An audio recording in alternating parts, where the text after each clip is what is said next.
Sherman was released by the Seahawks on Friday, then represented himself and signed with the 49ers.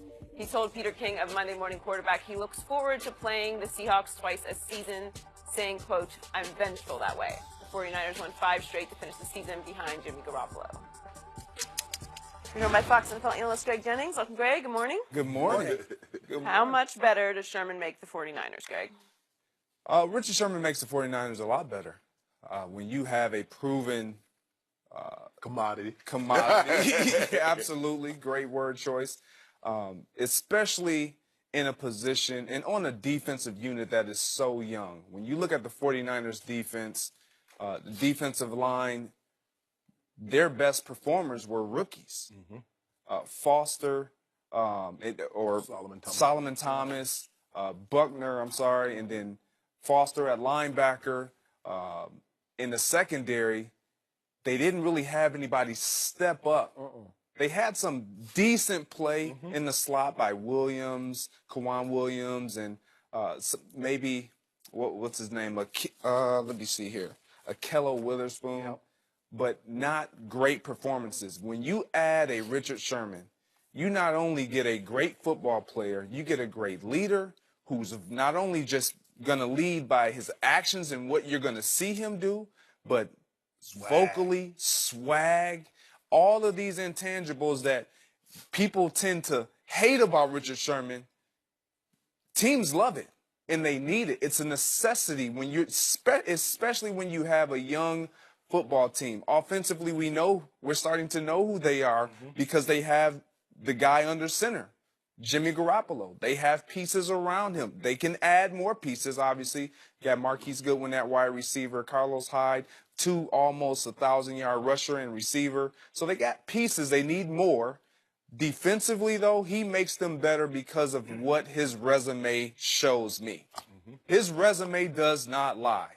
Richard Sherman on the football field, you're going to eliminate half the football field. One can say he's getting old. He'll be 30 at the end of this month. I don't care about that. He's not missed any games up until this past season. This Achilles injury. That shows me that he's durable. He takes care of his body. He knows how to train in the offseason. He knows how to maintain in his level of play and his body durability during the season. This is all the things that you would want when you're signing a veteran guy who knows what you do defensively and offensively and can help you get better because he competed against you twice a year. So I like the signing. I love what he brings to this defensive unit and to this team. This secondary, again, they need that safety play. Tart was having a decent season until he had the injury to his forearm. But I like Richard Sherman. I've always liked Richard Sherman. He's going to give them that ferocious guy that's on that outside left corner. Good pickup. I love it. I love it also. I always like getting guys that have something to prove. Richard Sherman has something to prove.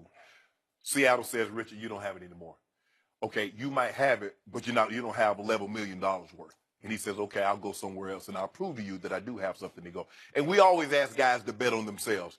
Now, I don't know if I'd have bet this heavily on myself and put all this money in incentives. I need you to give me a little bit more concrete, a little bit more money up front. And I believe he could have gotten that. Free agency starts, I believe, on Wednesday. He's 4 days away. You could have waited a couple of days and see what someone else has to offer you. Rarely, very seldom do you take the very first option, the very first sale pitch you hear. You're like, okay, that's a good deal, I'm gone. But that's what he did. That's what he wanted to do, Skip. And like he said, he's vengeful like that. He wants to throw it in their face. Maybe, Greg, you went to Minnesota. Maybe that's what you want to do to Green Bay. But that's not how I really thought about it, Skip. I just wanted to go. Did Greg? Yeah. Did you? No, I didn't. That was one of my main options, and they came a lot higher than what Green Bay came. Right. Shoot. Business is business. Yeah. I'll holler at you. Yeah. So you didn't feel like a turncoat? You didn't feel like you betrayed the team that drafted you? No, I didn't feel like I betrayed. I wanted to stay. Aha. I wanted to stay. It wasn't up to me ultimately.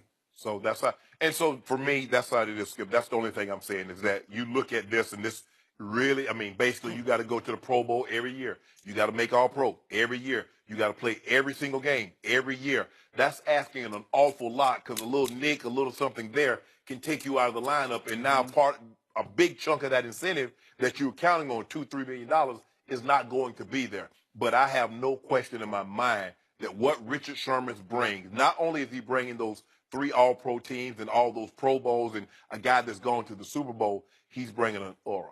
He's bringing a swag. This is the way we're going to be. This is how we're going to play.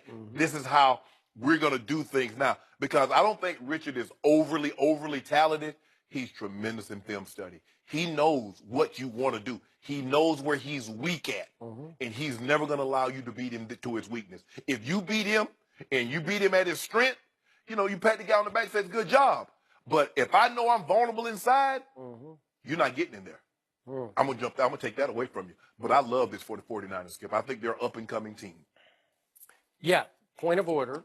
The 49ers originally, according to Adam Schefter of ESPN, wanted Aqib Talib, who nixed the deal because he said, I want to go to Wade Phillips with the Rams or back to Belichick with the Patriots. So that was their first choice. And just for the record, the proven commodity now has an un in front of proven because he's an unproven commodity coming off a ruptured Achilles and surgery on the other side on the ankle for a bone spur, which probably isn't very serious, but still you got double jeopardy going on with both sides having surgery. So just remember, the Seattle Seahawks just said no to Richard Sherman, and they flat out cut him. So he can't quite be, unless, you know, again, he was his own lawyer. He represented himself. Maybe he was too big of a, as they used to say, clubhouse lawyer for Seattle. Maybe he just was too big a force in the locker room and made too many waves for the coaching staff. Maybe they said that was part of why. But you can't know how somebody's going to come off an Achilles rupture, which is why he was forced to take in San Francisco an incentive-laden deal. It is laden. It's about half okay and half you got to prove it.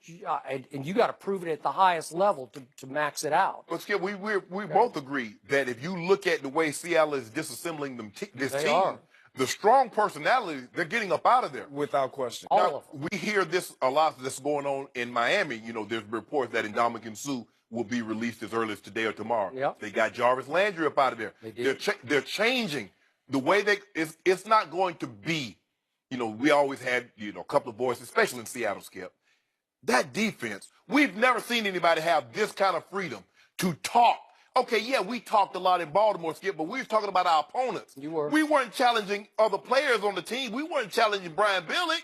And it wasn't every unit. Yes. It's like it was every unit, specifically defensively, and then offensively with the receiver. Yeah. It's like you Doug Baldwin's got to play peace. He got to play peacemaker. Because you got Russell Wilson on this side. Russell is a guy like, you know, he don't want to help. He just want to go do his job, go home and be with his wife and kid. And then you got the defense.